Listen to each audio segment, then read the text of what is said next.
दर्शकों, मैं हूं भोलू जहांगीर। आप देख रहे हैं हमारा सुल्तानपुर न्यूज़ चैनल। मेरे पीछे आप तस्वीर देखेंगे किस तरह से तैयारियां हुई है।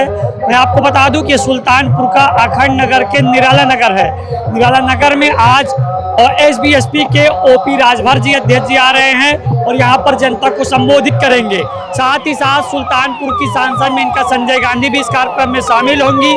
मेरे पीछे आप तस्वीर देखेंगे किस तरह से कार्यक्रम की तैयारियां की जा रही है और यहाँ पर काफ़ी भीड़ होने वाली है। मैं आपको बता दूं कि सुल्तानपुर के सांसद के प्रतिनिधि रंजीत कुमार सिंह भी यहाँ पर लगे हुए हैं और साथ ही साथ सुल्तानपुर के बल्दीराज ब्लॉक प्रमुख शिव कुमार भी मौजूद हैं। साथ ही साथ आपको बता दें कि इस कार्यक्रम में कितनी भीड़ होगी अभी आगे की आपको तस्वीरें दिखाएंगे।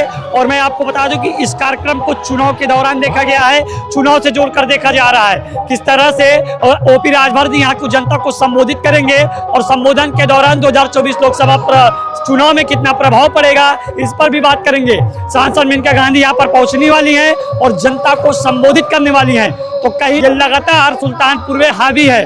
तो आपको बता दें कि राजभर जी यहाँ पर जब पहुंचेंगे वो क्या बयान देते हैं और क्या होने वाला है, क्योंकि ओपी राजभर का काफी बयान वायरल हुआ है। और आपको बता दें कि सांसद मेनका संजय गांधी इनके साथ ही मंच पर मौजूद होगी। तो वो नज़ारा, वो तस्वीरें, वो झलक देखने लायक होगी कि सुल्तानपुर के अखंड नगर में, निराला नगर में क्या माहौल बनने वाला है। साथ ही साथ यहाँ पर मेरे पीछे आप तस्वीर देखेंगे किस तरह से तैयारियां हुई है।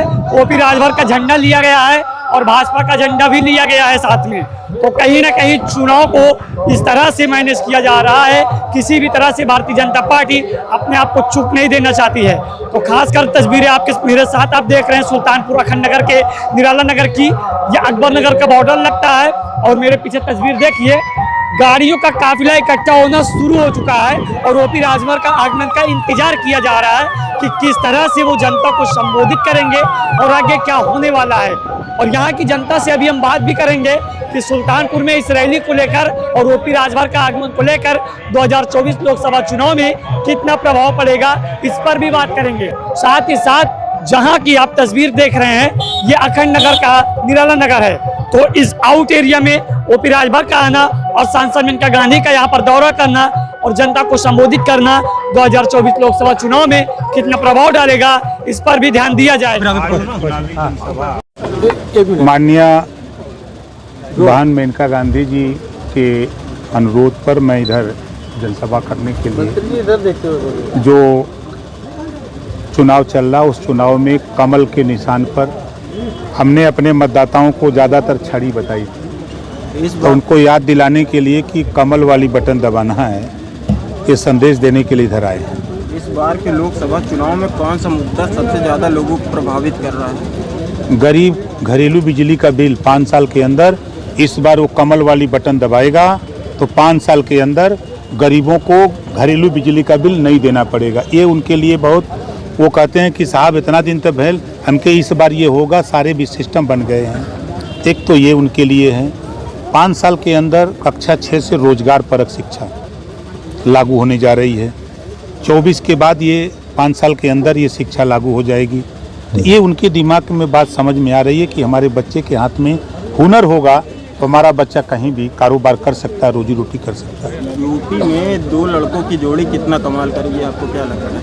वो बच्चे हैं, हम उनके चच्चे हैं। जनसंख्या वृद्धि को लेकर लोग तरह तरह की बातें कर रहे हैं। आपके भी पार्टी के नेता तो इस पे भाजपा से जुड़े हुए, तो इस पे क्या कहना चाहते हैं? देखिए, जो लोग कह रहे हैं विपक्ष के लोग, वो जनता के बीच में नहीं बोल रहे हैं। वो बोल कहाँ रहे हैं? आपके बीच में। अभी भाजपा के ही नेता साक्षी महाराज ने कहा 4 बीवी और 40 बच्चे नहीं चलेगा, इस पर आपकी क्या राय है? ये उनका व्यक्तिगत बयान है। ठीक है जी, आज राहुल गांधी ने प्रेस वार्ता की है और ये कहा है कि मोदी सरकार जो है ये इस चुनाव में 150 के पार आंकड़ा नहीं जाएगा, जो 400 का लक्ष्य दिया गया है। देखिए, आप लोग गवाह हैं। 2017 के चुनाव में बसपा कर रही थी 300 सीट, सपा कर रही थी 300 सीट, हम लोग 300 पार, तो हम लोग 325 जीते। 17 में देखा आपने, और 300 जीतने वाले कहाँ खड़े हो गए? 47 पर। 22 के चुनाव में 400 जीत रहे थे अखिलेश जी, मैं साथ था। हस्र क्या हुआ, शायद मैं नहीं रहा होता तो 47 के नीचे खड़े हो जाते। उन लोगों के पास सिर्फ जबान है, काम नहीं है। यहाँ प्रधानमंत्री, गृह मंत्री, मुख्यमंत्री सारे हमारे पार्टी संगठन एनडीए के लोग जनता के बीच में बूथ स्तर तक काम कर रहे हैं, जनता को अपनी बात बता रहे हैं। और वो लोग प्रेस वार्ता या ट्विटर पर या एक्स पर, यही तो काम उन लोगों का है। कैसे जीतेंगे? मंत्री जी, पंचायती राज व्यवस्था में जो आर्थिक भ्रष्टाचार के मामले सामने आते हैं, इसको किस तरीके से नियंत्रित किया जाएगा? देखिए भैया देखिए, अभी जुम्मा हम शपथ लिए, विभाग का चार्ज लिए, दूसरे दिन कुछ पढ़े, तीसरे दिन आचार संहिता लग गई।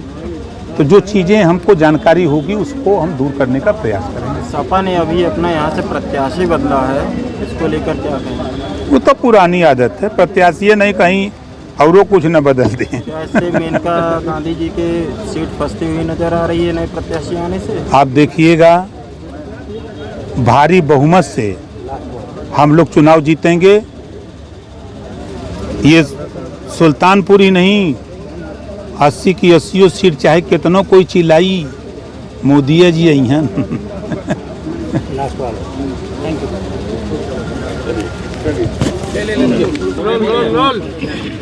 कैबिनेट मंत्री ओम प्रकाश राजभर जी आपके समर्थन में आए हैं, इसको लेकर आप?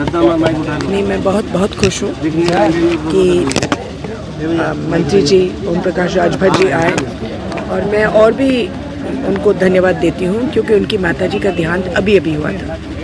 ये मीटिंग कैंसिल कर सकते थे, लेकिन फिर भी वो आए, और उनकी डेडिकेशन को मैं दाद देती हूँ। मंत्री जी द्वारा बिजली माफी पर कहा गया है, उस पर आप क्या कहना चाहेंगे? मैं इस पर कुछ भी नहीं कह सकती, जो जितना कहना था उन्होंने कह दिया। ठीक। सांसद जी, यहाँ के क्षेत्रवासियों से क्या आह्वान है आपका?